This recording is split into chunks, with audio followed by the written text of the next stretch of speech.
Good evening.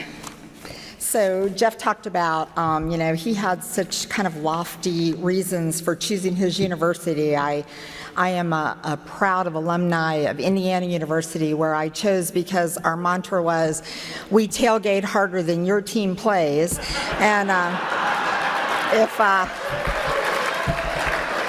for all of you who know me as the executive director of SETDA, may not know, but I spent all of my educational life prior to this national position in Indiana.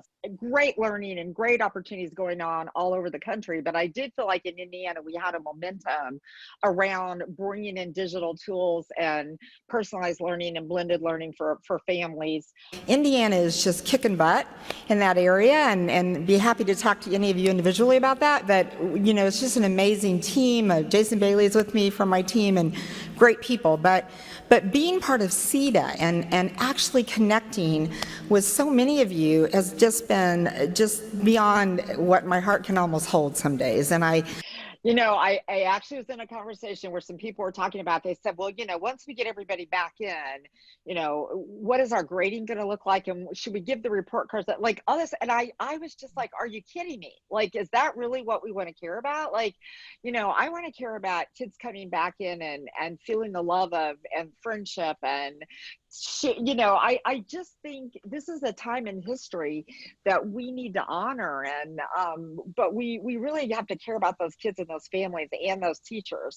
It just means everything to me. I feel so blessed in my life to have worked in education, where my true passion is for having every student succeed, cliche but true.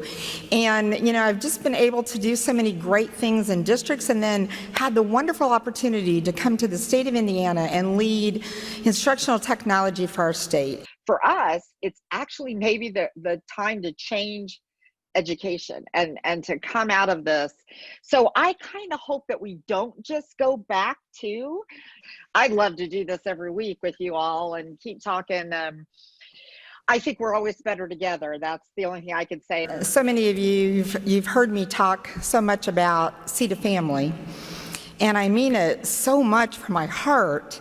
I always get a little emotional at these things, but I look out, really I can't see anything because those lights are extremely bright, but I know you're out there, and so I look forward to when I can actually hug all of you in person. But let's continue to have conversations. I tell my husband, I said, in a couple of years, we're going to get an RV, and I'm going to go around all of the U.S., and I feel like there's, many of you that would welcome me in your states. And I said, how many people have that kind of connection?